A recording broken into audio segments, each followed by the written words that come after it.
In the name of the Father, and of the Son, and of the Holy Spirit. Amen.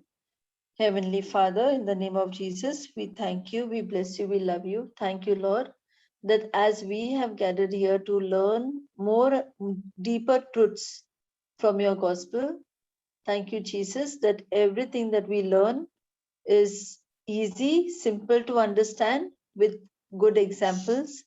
Thank you, Holy Spirit of God, that as you are taking over, we are learning everything that you want us to know, for you know our hearts.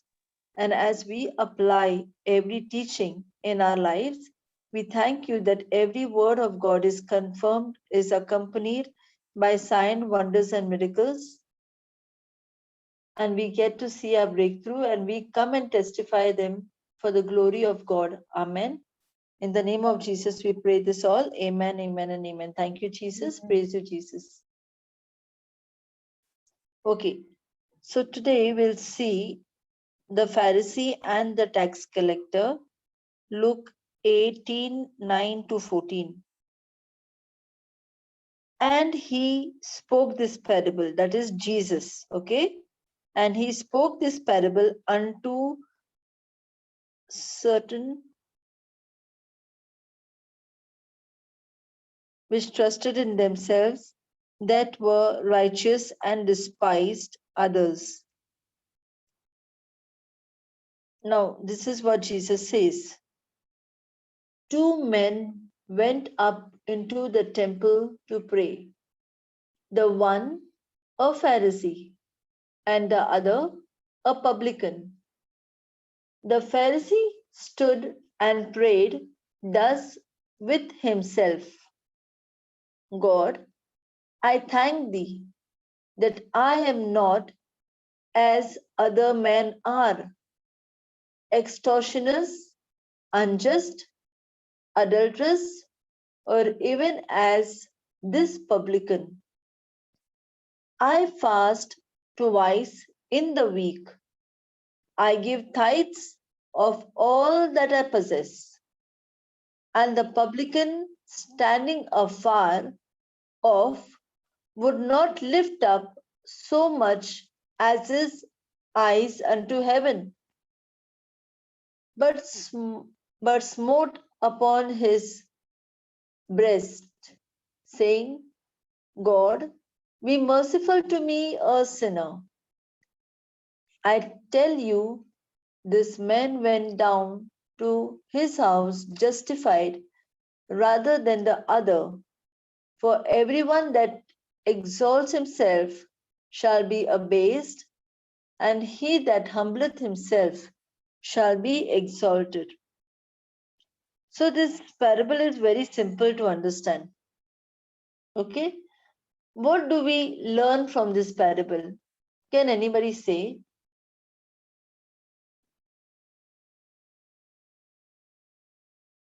What do we get to learn? Can somebody unmute and speak? God is pleased with the humble, meek and humble. We need to be meek and humble. He despised the proud.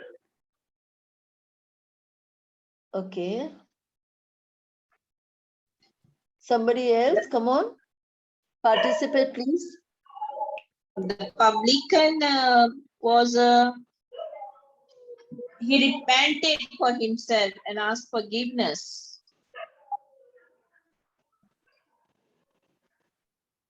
Okay. Somebody else, come on. There are points in this. Come on, try to search. Come on, Gloria Colasso, Joyce Rodriguez, Galaxy, Philu, Eddie. Come on. Sister Valerie, Nancy, look into it. Brother John Chauhan. And whomsoever names I have not taken also, please look into it. Come on, Shaisal, try. This Pharisee sister, he tried to point out other person here. Okay. Instead of like he didn't change. He's trying others to change, like looking into others' mistake. Whereas tax collector, he tried to change himself. He said, I am wrong. I am doing this. He accepted what he was doing. Okay. Yes. The Pharisees Okay. were boasting about himself, telling what he is doing for the Lord, Mm-hmm.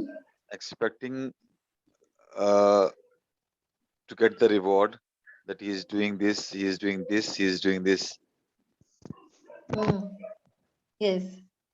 Boasting about himself. Okay.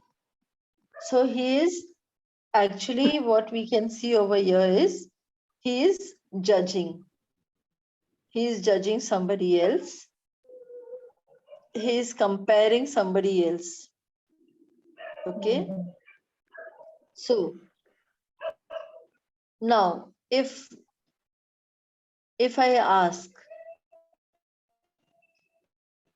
are we better than the Pharisee compared to what we can read from the gospel?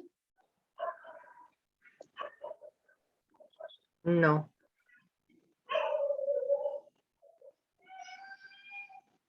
Somebody else?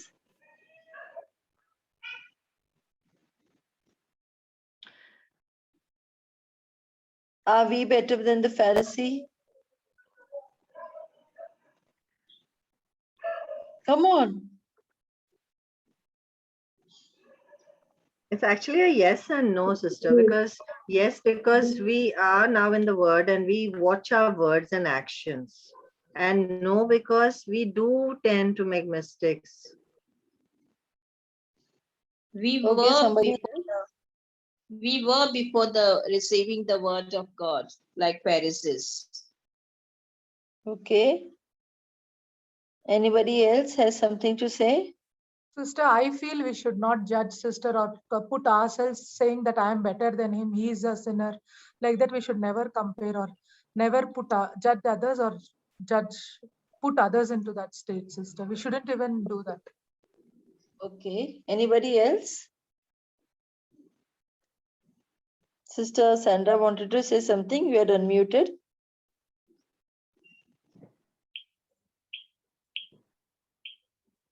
Yes, sister, You can- sometimes we judge. Okay, fine. So now, as I had asked these questions, and yes, over there, we are learning that the Pharisee is actually judging the publican who came. Okay, and he is actually showing his self righteousness. Now, here he is not God righteousness, but he is self righteousness. That I am doing all this. Okay. Now, when I ask this question to all of us, now if any one of us say that we are better than the Pharisee, we do not judge, we do not compare, then we are already comparing the Pharisee and us. So we are also like him if we compare his life and our life. For example, he said that the publican was bad. We are saying the Pharisee is bad, means we are also doing what he did. Okay, so as Sister Nancy rightly said, we cannot, even if we are the best on earth, even if somebody is a murderer on earth, we yet cannot compare that person, or we yet cannot judge that person. That is to be understood. Okay, so over here we see that the Pharisee was like, I stood up, the Pharisee stood up praying with himself that people are extortioners, unjust, and adulterous. But I fast twice a week, I give tithes. Now, we see many people who are in the word, they also tend to do everything. Like they have made religion their own religion. They have made a self-religion. Because nowhere in the Bible it is written that only if you do this you are saved. If that was the case, then many people would have, many of them would have been like, only doing things which was like pleasing to themselves. If they don't want to eat food for 10 days, and then they would say, no, after 10 days, I will get my breakthrough. So that would have prevailed. Some people would have, many people we see in this world who actually, I have seen my own friends and colleagues going on a fast of even talking. They don't talk. They don't talk one word. Even if they come to office and we want to ask them something, it is like they'll not open their mouths. So this is a religion which is made by humans only. The human has made this religion. God has not made this religion. God has said nowhere. Instead, even our Bible teaches, open your mouths and go and preach the word. But many of us are made have our own religion, and what we are doing in that is self-righteousness. I have done this. Because I have done this, I got this. Then where is God gone? Many people, even today, many people think only if I get up and read this many pages of my prayers, my work is done. Even today, people think only if I go for Eucharist and come, my work is done. Some of them think even if I read the Bible, my work is done. 1 chapter per day. Okay, God, today I'm reading 1 chapter per day. But more than reading, we need to sit, we need to ponder, we need to understand what is written inside. Go little more deeper, dive into that, go right deep. Tell the Holy Spirit, I am going to stick to only one scripture. Only one scripture. In that scripture, teach me what is to be learned. You teach me. And now when we humble ourselves enough to the Holy Spirit and He teaches us, so that becomes a total different understanding for ourselves. And there we get to understand so much more that we didn't know.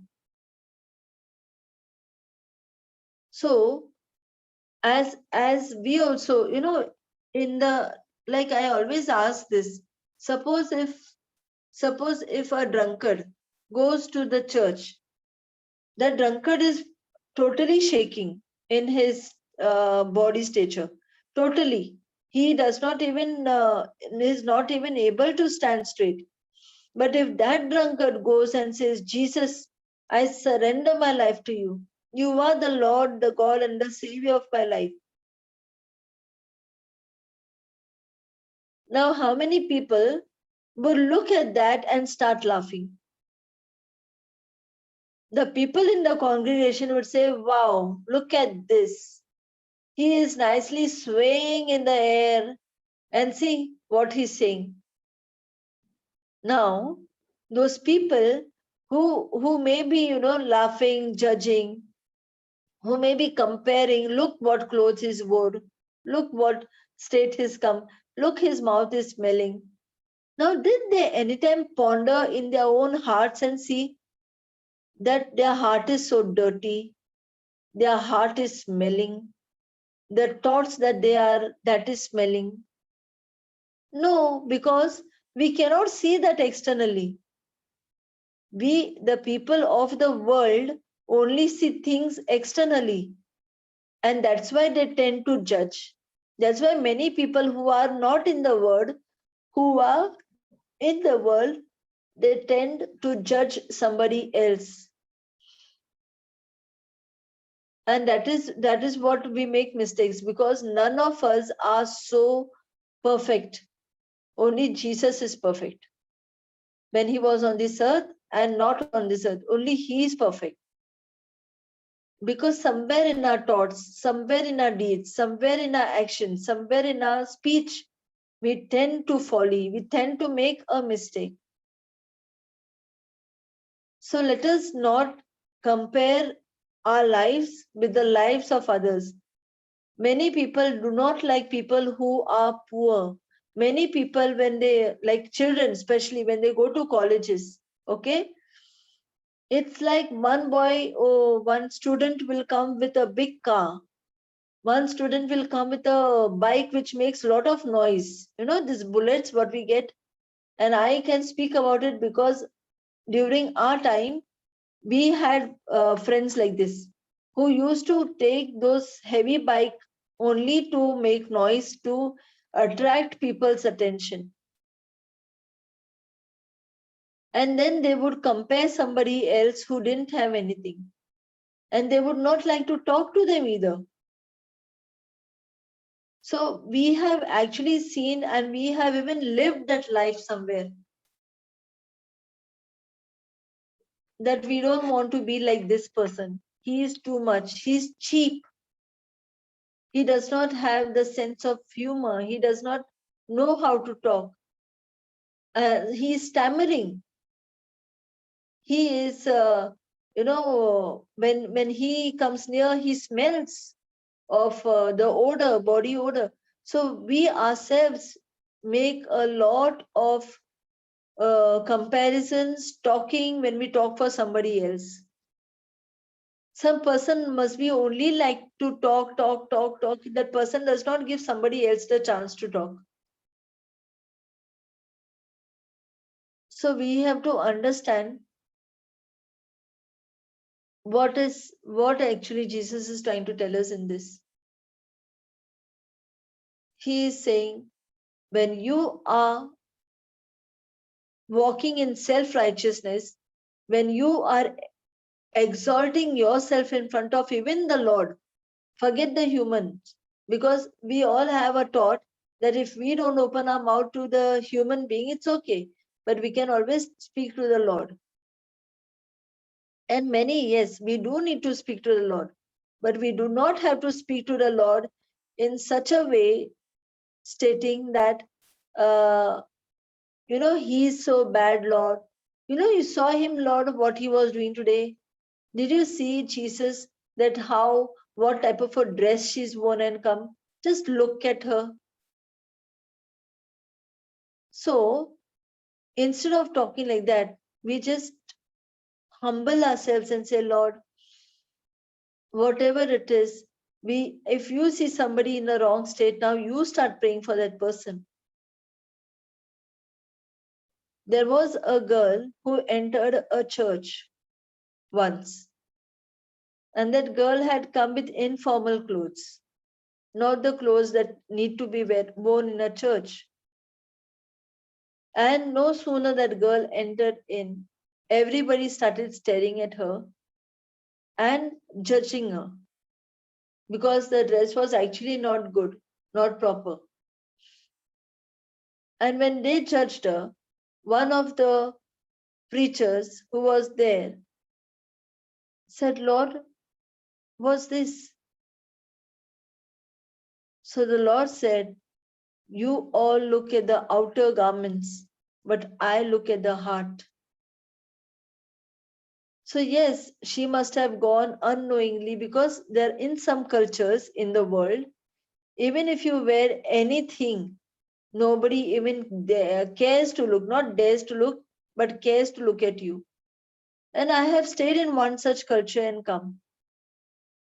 You do anything, nobody is bothered to even look at you, stare at you. They don't have time. And even if they have time, for them it is just normal. They don't even tend to turn around and look at you again. It's gone. So it depends on the culture. Yes, if the culture is not so good, it's very timid or it's not broad-minded, yes, we really need to take care of everything. Because at the end of the day, we should know one thing, that our heart is seen by God. We should know that. The Lord is more interested in our hearts. And that is why Hebrews 4:12 says that the word of God is sharper. It has a double-edged sword, and it judges the intentions of the heart. So we cannot compare at all. Even if somebody comes with a wrong attire to the church, even if somebody is a drunkard and come to the church, we cannot just do. Somebody must be having 10 adulterous relationship outside, and he must be coming very well dressed in the church. How do we know what's going on in whose life? There are so many cases which I'm getting, but when I look at those people, okay, through the video call or to anything, it's like, wow, so simple, so good, so nice.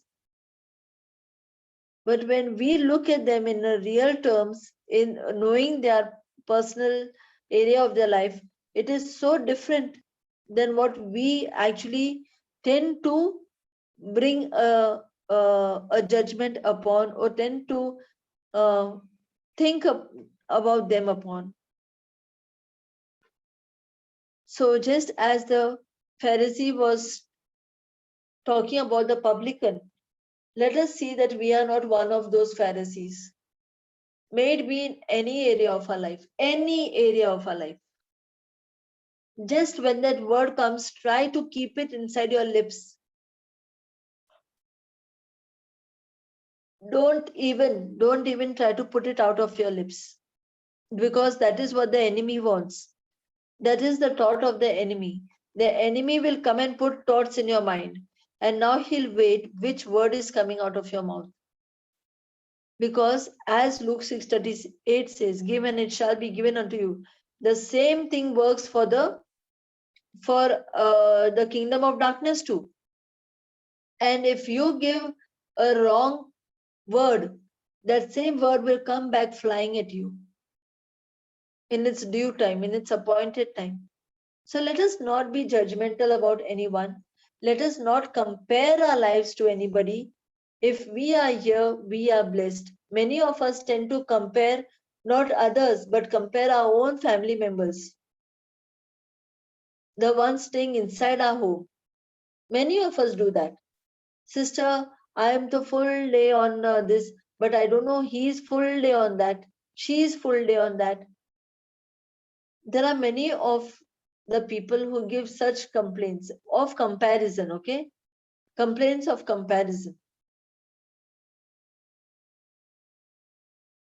It is like, even if we see the life of Martha and Mary, Mary was sitting down and Martha compared herself that I am doing everything over here and she's just sitting down.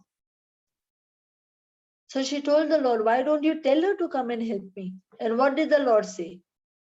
She has chosen a better place. So the more we humble ourselves, the more we know that we are exalted in the eyes of God. And that is exactly what Jesus did on the way of Calvary. He did exactly the same. He did not stand there judging. He did not stand there talking to people. Hey, listen, I had come to your house. You know, you were demon possessed. Do you remember that? It was I who removed it. Hey, listen, that day you did not have food to eat. I helped you to eat something. It was I, my heart just moves with compassion to people. And that's why I give them when they are hungry.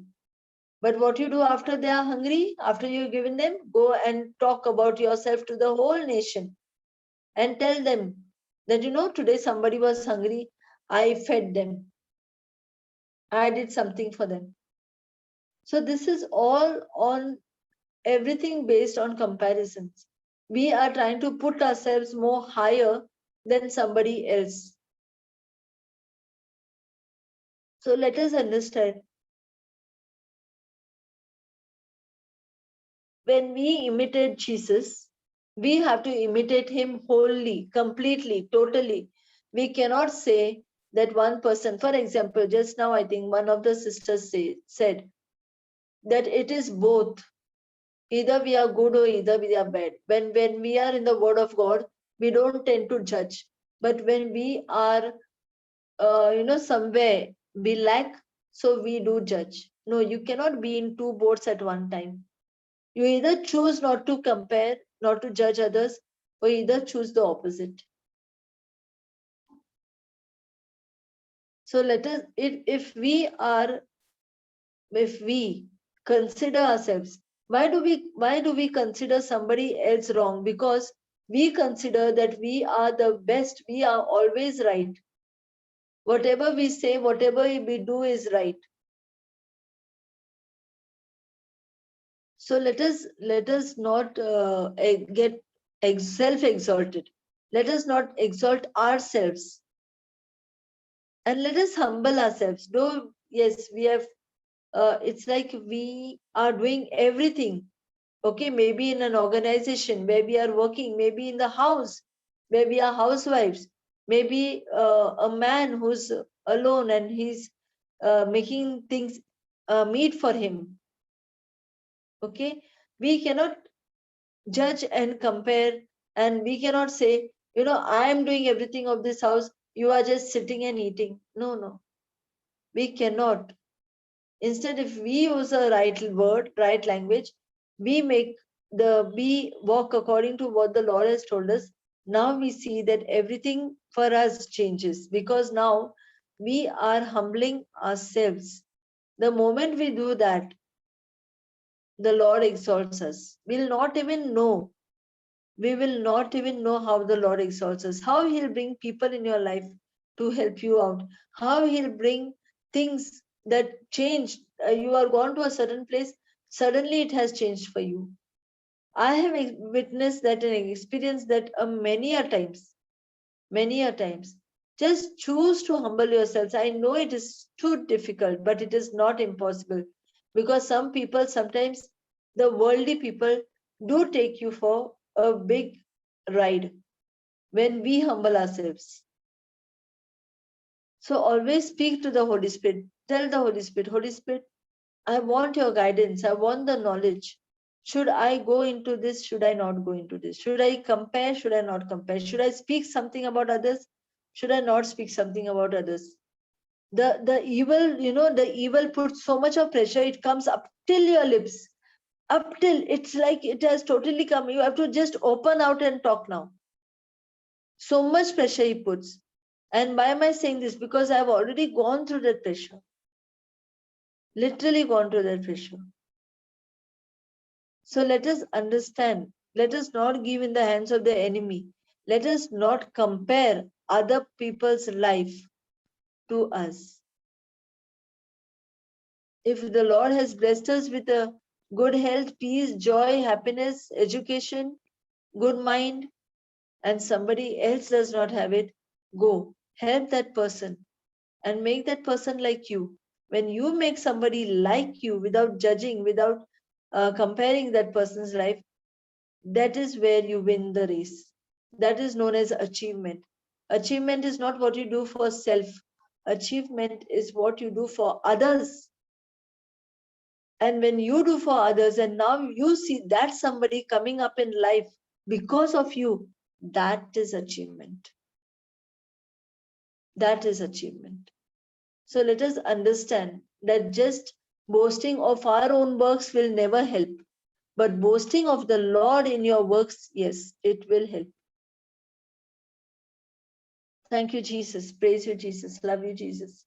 Heavenly Father, in the name of Jesus, we thank you, we praise you, we love you. Thank you for this understanding, Lord.